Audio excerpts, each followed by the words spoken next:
নমস্কার সকল শ্রোতা বন্ধুরা, আশা করি তোমরা সকলে ভালো আছো। তোমরা শুনছো আজব স্টোরি। এখানে ভৌতিক গল্প শোনানো হয়। গল্পের সব ঘটনা কাল্পনিক। যদি বাস্তবের সাথে কোনো মিল থেকে থাকে তাহলে সেটি কাকতালীয়। এর জন্য চ্যানেল কোনো রকম দায়ী নয়। তাহলে চটপট হেডফোনটা গুঁজে নাও আর আমাদের চ্যানেলটিকে সাবস্ক্রাইব করে নিচের বেল আইকনটি ক্লিক করে দেবেন এবং লাইক কমেন্ট শেয়ার করে আমাদের পাশে থাকবেন। তাহলে চলুন আজকের গল্প অদ্ভুতুরে ভুতুরে সভা। লেখক কুমারেশ ঘোষ। সেদিন অমাবস্যার রাত। চারধারে ঘুটঘুটে অন্ধকার। এক হাত দূরের কোনো মানুষ দেখা যাচ্ছে না। গায়ের শ্মশানটার চারপাশে বট অশ্বত্থ গাছে ভর্তি। মাঝে মাঝে শেয়াল শকুনরা পিলে পিলে চমকানো আওয়াজ, অনেকটাই মরা কান্নার মতো। আজ এখানে ভূত পেতনি শাকচুন্নিদের সভা। গেঁচো ভূত, মামাতো ভূত, গো ভূতেরা এসেছে। কেউ তাল গাছ থেকে সরসর করে নেমেছে, কেউ বা কবরের মাটি খুঁড়ে এসেছে।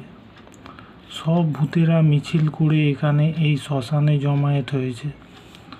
মিছিলে ভূত পেতনিরা তাদের কঙ্কাল হাত মুঠি করে স্লোগান ছাড়ছে, অবশ্যই নাকে সুরে। আমাদের দাবি মানতে হবে, নইলে ঘাড় মটকে খাবো। গোভূতেরা সামনে শিং নেড়েছে আর মামাতো ভূতেরা দাড়ি নেড়েছে। অনেকের হাতেই ছিল কালো পতাকা। অনেক পেতনি আর শাকচুন্নিরা পটল ক্ষেতের পাশ দিয়ে যাওয়ার সময় পটপট করে অনেক পটল তুলে নিজেদের কোচরে ভরেছে, বাড়িতে গিয়ে পটল ভাজা, পটল চচ্চড়ি করে খাবে বলে। সব ভূত পেতনিরা শ্মশানে সবাই এসে বসবার পরই একটা বিরাট খটখট খটাং করে আওয়াজ হলো। এই অদ্ভুত আওয়াজে সব পেতনি ভূত ততস্থ হয়ে উঠল। শ্মশানের পাশেই বড় শেওড়া গাছটা থেকে খড়ম পায়ে খটাং করে নামল ব্রহ্মদৈত্যী। কালো কঙ্কালের গলায় সাদা পইতে ধপধপ করছে, মাথায় চকচকে টাক, চোখ দুটো যেন 4 ব্যাটারির টর্চ, ঝলঝল করছে। সভাটা ঝলসে উঠল। শ্মশানে চিতা রাত পোড়া কাঠ দিয়ে সভাপতি ব্রহ্মদৈত্যীর জন্যে বেদি সাজানোই ছিল। সামনে রাখা আছে একটা মরার খুলি ফুলদানি, তাতে সাজানো ছোট ছোট ঝাউ গাছের ডাল।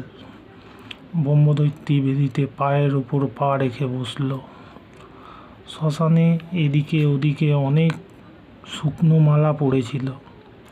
একটা খুদে পেতনি তা তুলে নিয়ে ব্রহ্মদৈত্যীর গলায় পরিয়ে দিল। সভাপতি বরণ হলো। ভূত পেতনিরা সব হাড় হাতে হাততালি দিল। সভাপতি ব্রহ্মদৈত্যী বলল, হে ভ্রাতা, হে ভগ্নীগণ, প্রথম সারির 5 জন আমাদের অভিযোগ পেশ করুন।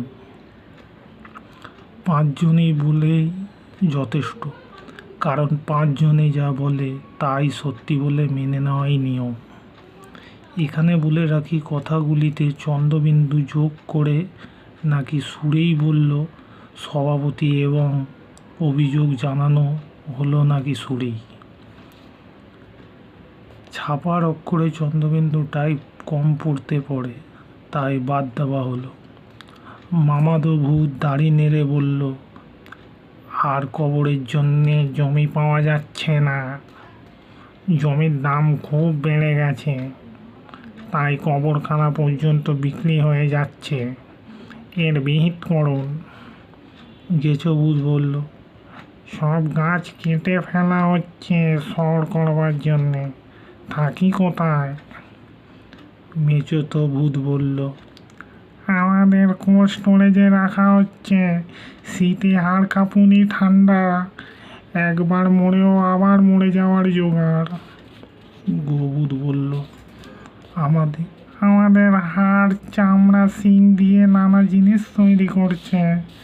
বেঁচে থাকতে দুধটুকু নিংড়ে বার করেছে, জল মিশিয়ে লাভ করেছে, অথচ যত্ন করে না, বরং বদনাম করে। 2 দিন না কেবলই খায়। পেতনি উঠে বলল, গৃহবধূদের হত্যা বন্ধ করতে হবে, হত্যার শোধ নিতে হবে, স্বামী শাশুড়ির ঘাড় মটকে দিতে হবে। পেতনি বলতেই একটা শাকচুন্নি উঠে দাঁড়ালো। সভাপতি সঙ্গে সঙ্গে নির্দেশ দিল, আর নয়, 5 জন হয়ে গেছে। শাকচুন্নি বলল, তা হোক, আমার অভিযোগও শুনতে হবে। ওই মুখপুরি পেতনিটার কথা শুনলেন যখন, আমার কথাও শুনতে হবে। আমি বিধবা মানুষ, মাছ খাই নে, শাক ভাত খাই, কিন্তু শাকের ক্ষেত্রে কাকতাড়ুয়া পুঁতে রাখা হয়, সেটা দেখলেই ভয় করে। ভূতের চাইতেও দেখতে বিশ্রী, কাকতাড়ুয়াটা হাঁটাতে হবে। শাকচুন্নি বসতেই পেছন থেকে লাফিয়ে উঠল পেচবু, হাত উঠিয়ে বলল, স্যার স্যার, আমার কমপ্লেন আছে। শুনেই চমকে উঠল ব্রহ্মদৈত্যী, কমপ্লেন? না না, এসব চলবে না, ও তো নাকি পুষ্টিকর খাদ্য, আমাদের শত্রু, আমাদের কাছে না আসতে দেওয়ার ষড়যন্ত্র। বসুন বসুন। পেচভূত বলল, না স্যার, কমপ্লেন নয়, কমপ্লেন, অভিযোগ অভিযোগ।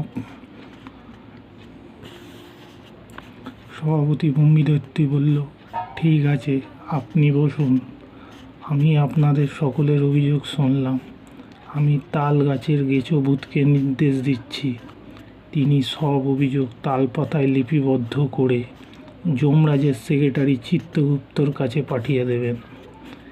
এমন সময় অধূরে শব্দ শোনা গেল, বল হরি হরি বল, বল হরি হরি বল, বল হরি হরি বল। কারা যেন মোড়া নিয়ে শ্মশানের দিকে আসছে। ব্রহ্মদৈত্যী বলল, সভা এখানেই শেষ হলো, বলেই খটাং করে শ্যাওড়া গাছে উঠে গেল। আর সব ভূত পেতনিরাও হঠাৎ অদৃশ্য হয়ে গেল। খুব আশ্চর্যের কথা, ভূত পেতনিদের সকলেই খুব অল্প কথায় বক্তব্য জানালো, অযথা ঘ্যানর ঘ্যানর করলো না। আজকের আপনাদের গল্পটি কেমন লাগলো অবশ্যই কমেন্ট করে জানাবেন। আর আমাদের চ্যানেলটিকে সাবস্ক্রাইব করে নিচের বেল আইকনটি অবশ্যই ক্লিক করে দেবেন। তাহলে আজকের মতো আসি, আবার দেখা হচ্ছে নেক্সট এপিসোডে।